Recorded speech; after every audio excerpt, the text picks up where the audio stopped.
Prime Minister Justin Trudeau's trip to India for the G20 summit mercifully came to an end. Oh, except it didn't. To add insult to injury, the political gods decided to have Trudeau's plane breaking down to leave him stranded in India for 2 more days. If years of Trudeau's inept diplomacy weren't enough to convince the world of Canada's irrelevance on the world stage, the nation's inability to get its own prime minister back to Canada drove the point home. No, Trudeau isn't personally responsible for the upkeep of the airplanes. It would have crashed years ago if that was the case. But the confusion caused when the plane broke down showed how Canada just isn't a nation to be taken seriously anymore. I mean, how many developed nations would find themselves utterly crippled for days trying to find alternative transportation for their leader in the case of a malfunction on a plane? Now, Justin Trudeau, he's long had a cold relationship with India's Prime Minister Modi. He was snubbed by Modi during his catastrophic 2018 trip to India, where he made international headlines with his ridiculous dress-up games, and he got a frosty reception from Modi during this latest trip. And after much arm-bending, Trudeau did manage to get a 10-minute informal pull-aside meeting with Modi. He then used that time to lecture Modi on foreign interference. In other words, he wasted Modi's time on an issue that really isn't pressing to him right now. For a reason yet to be disclosed, Canada just paused negotiations with India on trade negotiations, giving India a figurative middle finger just days before a world summit they were hosting. It didn't exactly warm the waters before Trudeau's visit. Modi had many extended and private meetings with leaders from other countries during the summit. They discussed important trade and global affairs issues. India is a huge and growing economy. Nations are eager to develop relationships with that country. Aside from Trudeau, that is, who seems to go out of his way to antagonize them. Still, even if Trudeau didn't manage to make any progress with India on the trip, he had some important interactions with the leaders of the other 20 nations at the summit, right? Well, no. Aside from some photo ops with some other leaders, including an awkward one where it appears President Biden is chewing Justin out, Trudeau doesn't appear to have had any formal meetings with other leaders while he was there.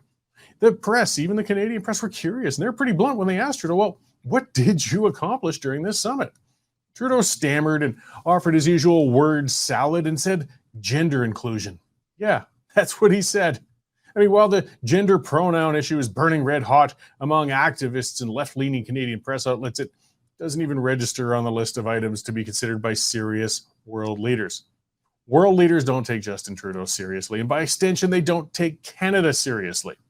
Canada used to pride itself as a nation that punches above its weight on the international stage. Past prime ministers performed diplomatic wonders at summits.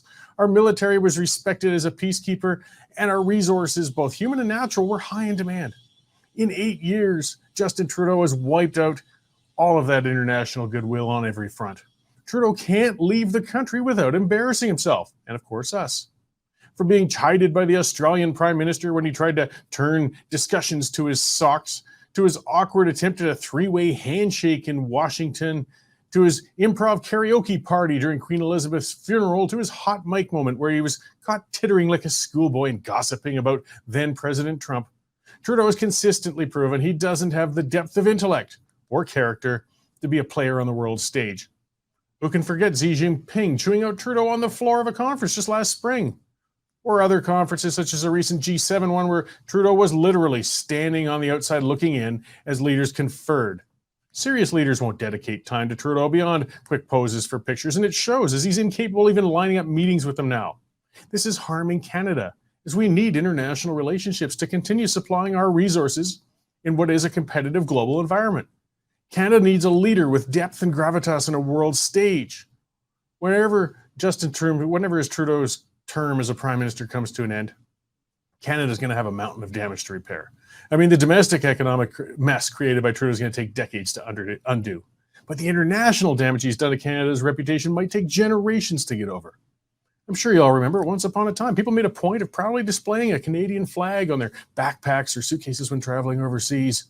Now they're more likely to kind of keep subdued about where they come from, unless they find themselves having to answer embarrassing questions about how this nation allowed itself to be governed by a fool for so long.